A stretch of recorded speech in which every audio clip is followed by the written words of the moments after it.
welcome to Nick and Kristen in the podcast. I'm Nick, that's Kristen. This is the podcast that is still going on. We are former radio people that are now current podcast people. Yes. Kristen's a therapist, and I am looking for work. Yeah. What are you, Nick? Yeah, I Other lost than struggling and confused, and I'm a stay-at-home dad. Yeah, that's there what you I am. go. And Yeah. then, that's a hard job. It is a hard job. And I get it now. Although I feel like we want to switch places, but on some level. Like, I would love to just be working all the time, and you would probably like to not be working I all would the time. love to not work. However, you probably don't want to be home all day either. Yeah, So- but I mean, I don't know. Like, I could find stuff to do at home. Yeah, you'll figure something out, right? Like, I was talking to my mom about this the other day. It's like, I feel like everybody has a work battery, like a certain amount of work quota hours. I started working when I was 15 years old at a lifeguard. I worked at a Wild Rivers, Yeah. a wild, like a water park. And then I also worked at like a rec center. Like, I feel like I've always had like two things going on always Yeah. at once. And I hit my mid 40s. And now all of a sudden I'm like, it's done. The battery's almost empty. I've reached the amount of hours I was willing to work. That's all you had in the chamber. That's all I had. It makes sense. Unfortunately, you're going to have to push past that I know, gas I got line. 20 more years. Keep it I'm on lucky. going. Yeah. But on the other hand, we have a 8th birthday to celebrate in about 6 months. So I thought I'd give you an idea for a cake. Okay. This showed up recently on the internet, and I was like, this is perfect for our daughter who will be who's going to be 8 soon. And yeah. It's an 8th birthday cake, which the intention was to fully be an 8. Yeah. However, I don't know how this is possibly the worst 8 I've ever seen. It's definitely an 8. It's not though, and I'm going to tell Yeah. you why it's not an 8. So Okay. in the center, the circles are supposed to be pushed together. Like I understand kinda the pushed double together. entendre. Yeah. Like she took push them She together. looked at this cake and said, push them together. Push them together. No, like she took two circles and she placed them on top of each Yeah, other. that's they what she have thought to would work, be yeah. like when you make an 8, like they're not perfect circles. Yes. Some people draw their 8s like that, and that's fine. I don't would know. have Now I emphasized gotta know. the outline. 'Cause Yes, they you let need it a darker outline. they let it for fade, this. and then the 2 color choices were horrible. Yeah. I imagine if this what was like the theme here? blue and red, you wouldn't have noticed. You know what I mean? Like if they were blue 8, it was a blue 8 with a red right topper. Yeah. I don't know if you would have noticed. That's how see, like I don't draw my 8s that way. What do you mean? I draw the circle then the circle.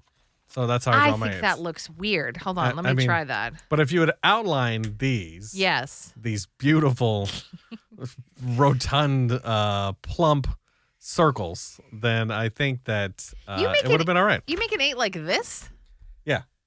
That doesn't look like an 8 to you? Looks pretty 8-ish to me. I mean, which is really an 8 here? I mean, You make it look like this? I don't know if I do Can perfect. take them off the screen. No, I can't. They're drilled in my brain. Here, let me draw. Give me a piece of paper. I don't have a piece of paper. This was my Thanks only for piece of wasting paper. the paper. Yeah, I'm more. I mean, prone- okay, this is kind of like it was it's done a quicker quickly. draw to do circle, and move on. I don't think anybody. This is a better 8. That's a good 8. I'm nothing wrong It's with not two just perfect circles. Your This looks good 8. weird. I've never look. It looks alien, like Your an 8 alien code. Your 8 doesn't alienate my 8. All right, like it doesn't make my 8 less of an 8. I just sort of feel like if we were to ask a kindergarten teacher, "Hey, how are we making our 8s?" It's not two perfect circles on top of each other. Hey, as long as the 8 It's- is the communication is communicated, basically. If no one looks that great at my number, like if I'm drawing 877, This takes No longer. one's walking through and going, wait a second, is that 2 circles on top of each other? Yes, I know. And yes, if you look really quickly and I go, "What number is this?" You're going to Yeah. say 8, obviously, right? But like, you break down the if method. you look at what is a correct looking 8, it's don't not know. too. Look at how weird that looks. doesn't look Nick. weird. It looks like an 8. When you push the 8th floor on the elevator, are you pushing this? Sometimes, Or are you know what? pushing this? It's all about your font preference. I prefer a font where the 8 is equal. I think on we have both to put them top side and to bottom. side. And I think that like impact font is a good 8. You know what I mean? Like your 8's more Times New Roman, and that's fine. They're both 8s. It's a snowman without a top hat. You can't. It's an 8. I don't know what's telling you. I mean, fine. I mean, to each their also own. I'm not going to turn it yuck your sideways, and they're yum both here. infinity symbols. So it's Yeah, like, I know, but like, I mean, yours is more of an infinity yeah, symbol. It's an infinity symbol, but not an 8. it's an 8. A comment below. Which one's more of an 8? How do you draw your 8s? Are you one stroke 8, or are you like you double circling? Like, comment below, which is a weird comment. However, this 8 is the most beautiful 8 I've ever seen. I would like this on my birthday when you're. I know I'm not turning. I'm not turning anywhere 8 at all, but I would like an 8. When you turn 48, I'll be sure to take 2 round circles and push them together. Yeah, you're gonna hate how I draw 4s and G's. If you don't like the way I draw 8s, so. What's wrong with your 4s? I draw 4s with I don't know, there's 2 different 4s now. If you're gonna bring it up, draw a 4. Let's see how you draw your 4s. Well, do you connect the tops? No. Okay, there's this kind of a 4, and there's this kind of a 4. Yes.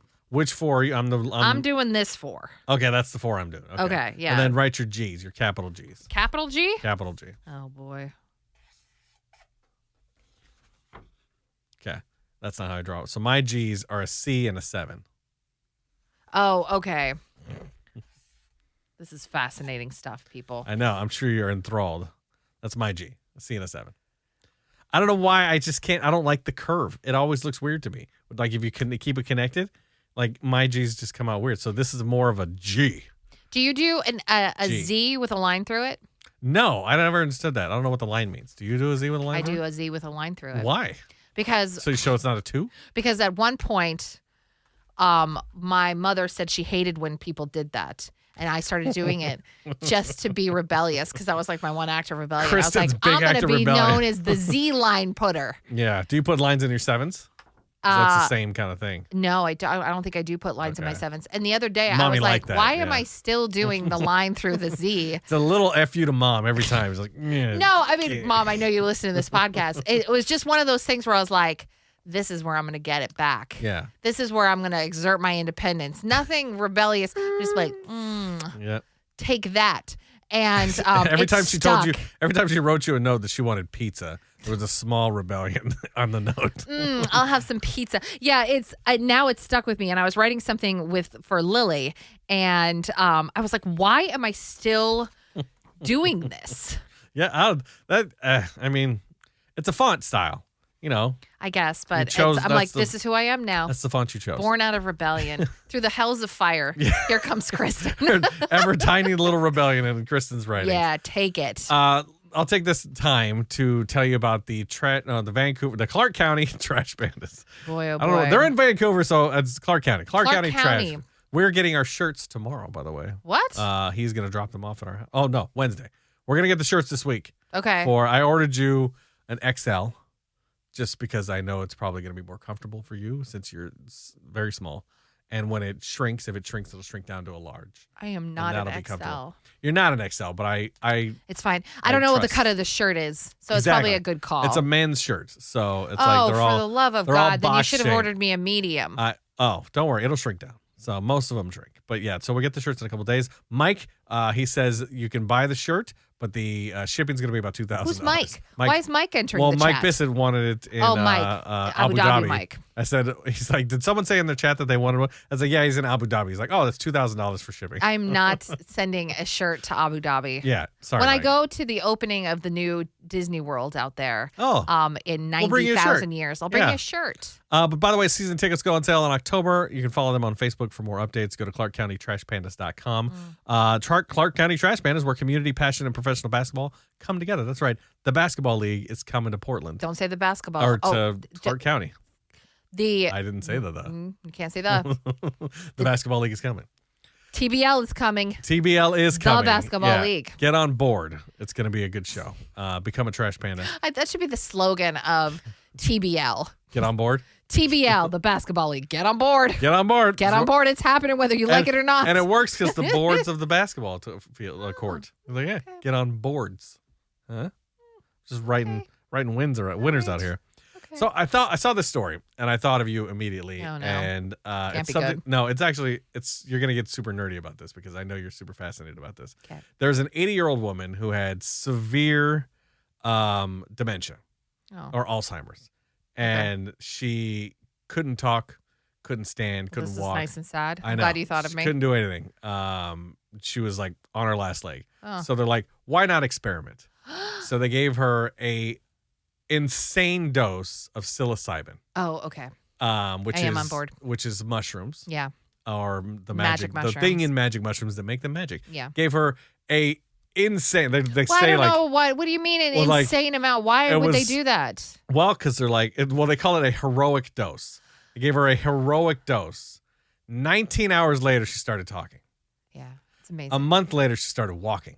It's amazing. She's now walking and talking and remember. After 19 hours, she was recalling her life. Yeah. She was reflecting back on all her memories. She's now basically the same person. She's like back to life after this. Yeah, it's wild. It's absolutely wild. Psilocybin is like, it's unlocking so much stuff for people. It's kind of insane. It's the reason I got into the mental health world. Yeah. We watched a documentary about how magic mushrooms were being used in therapy, and I remember being like, I want to do that. Yeah. And your goal was to be like in the research my facility, goal was to be part of the research team because it's in Oregon.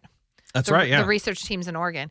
And I was like, oh my God, I want to do that so bad. And then I got sidetracked and I was like, everything's relational. So I became a marriage and family therapist. And you found out the research is hard. Like, well, the research is hard. writing. And it's, and I'm going to try to be really kind, I'm going to try to be PC when I say this, but the ebb and flow of that research really depends on the administration. And so makes sense, one minute you could have a really thriving research team and then the next minute everything's gone. Yeah. And so it's like, that's just sort of no way to live for anybody. I think that if you're funding a research study, it should be through completion, whether whoever takes office or not or whatever. Yeah. But it is fascinating. It is amazing what it can do. And it's a shame that it kind of got co-opted in the 60s and 70s as because that's when we started researching it and really seeing that LSD and these kind of high hallucinogenics can have such a therapeutic properties to it. And Dennis Leary and stuff got all for everybody, put it in the water. And it's like, no. That's not what we wanted. We wanted to study it and research it. And then all of a sudden, Nixon was like, we can't have this. Yeah. It was like, this is shut it all amazing. down. Yeah. And so it was a shame because it was on the track to being just an amazing tool that we don't have anymore. And I think that it's along the lines of marijuana and stuff like that, where I think in a couple years we'll be more open to the research part of it. I hope so. Because if stories like this keep coming out, I thought it was insane. I was like, 80 could only say 2 words at a time. Yeah. Is now having full-blown conversations about her life. They say it reignites the memory portions of your brain. It connects the neural pathways in a way that you can't. The way you're seeing things is because it's reconnecting and reinvigorating these neural pathways, which is amazing. Science is awesome. It's way cool. And in this documentary that we watched, they gave it to a 70-something-year-old nun. I don't know if you remember this. I do remember. Highly she was, religious. Obviously, she spent her whole life serving God and everything. And this is not somebody that would ever mess around with marijuana, or with hallucinogenics. But she was terminal cancer. Yeah. And so she took it as kind of a come to grips with the end of her life. And when she did it, and she was kind of experiencing this hallucinogenic, she saw Mother Mary, and Mother Mary was like, hey, it's going to be okay, and talked to her. She had a conversation, whether this is a real thing or not a real thing. But she said she woke up from the trip essentially and was like, I have zero fear of dying. Yeah. It completely changed my life. It completely changed my outlook. I'm looking forward to seeing what the afterlife brings for me and all this kind of stuff. And it's how wonderful. Yeah. And it took away the fear. And they showed that it guides through trauma, severe debilitating trauma. Amazing. They go in, they give you this dose, and then there's a professional there to kind of walk you through what's happening, and you deal with it. And you come out the end, you go, I'm cured. Fixed, right? Yeah. And that's the key is having a therapist and a team in there with you. Don't just take it. This isn't something you do in your apartment and you're like, oh, I want to see God. It's a guided, everything was guided by a team of therapists. They're and there also to pull you out if they need to. There's at least 3 people in the room with you. You're in a medical facility. And also there's a one-way mirror, and there's a whole team of clinical staff behind it, documenting it, feeding things to the therapist. Like, I mean, it's a fabulous tool. It's something that you want to do, right? I would love to try it. I've never had a hallucinogenic in any kind of capacity. Same, yeah. And I've always been scared because the stories is like, you're going to jump off a roof because you think you can fly. And it's like, no, that's... Don't take that much. No, like normally that's like a comorbidity with somebody that's like going through like a bipolar or a manic episode while they're also taking this thing, right? Yeah. That's not the usual experience for somebody. But I don't want to take it at the house. Like, I would want the team of therapists. And again, like, I don't have, like, significant trauma in my history, so it's not like they could guide me through something. I just want to experience what it would be like to be on it and just sort of see. I mean, a lot of people are saying, like, I know I'm waxing poetic on this. I'm sorry. But that's why I brought it up. Yeah. It's this idea of, like, it unlocks creativity that you're suppressing. And I always feel... This is very personal, but like I always feel like I'm a very, very creative person, but that my logical brain is putting a stopper in the creative bottle, and I don't know how to stop myself from doing that. I want to take the stopper out of the bottle and just see what comes out creatively, and I can't reconcile these two parts of my brain, the logical and the creative, but I've heard that it takes the stopper out and it allows you to experience full creativity. And so it's like, what would that look like? You know? Yeah. And I thought the same thing because, like, I wonder if I don't know if I would do it. I kind of want to know what it is. Yeah. But I don't know if I want to dive too deep. Well, like, I'm good mentally. The issue with you is you might have significant trauma that you have buried. Yes. And you do not want it to come back up, and you do not want to deal with it. If I don't know, it can't hurt me, right? So that's fine. This is a great method. There are occasional commercials that come on that I start crying at, that I go, what the hell? That was weird. Where did that come from? So that's only as I'm older. It's starting to breach now. So I'm like, wait a second. I have to like sit and analyze. Like, so maybe you're not an ideal candidate for this. Maybe I would be, because it's just like I don't have anything that's going to come up where I'm going to be like, oh, I have never dealt with that in 20 years. I mean, maybe I should. Like, maybe I should deal with it, but I'd be a whole different person. Like, I feel like it would change me, like, to the core. Yeah. Because I'm fighting it off, and if I'm not fighting it, then I'm free to like be a normal person. I know, but what could that be like? I know. Right? Like, I mean, it would be so interesting. Well, yeah, I mean, I'm glad you brought it up, because this is one of my favorite topics to talk about, and just how amazing this research is, how amazing the work is in this field, and how I wish it was more regulated and how we were able to do more stuff with it. So yes, after you comment which 8 is right, please definitely dive deep into the psychedelics and figure out how you feel about it 2 circles on top of each other, or this? I can't tell where the camera is. I drew a snowman because that's exactly what it is. Is it this? Is it this? Option, I don't even know. You know what it is, right? I don't know. The right way or the wrong way, right? Write the 8 you like, and then yes or no to psilocybin. Kristen's 8 or Nick's 8. All right. Thanks for watching. Yeah. And we'll see you next time.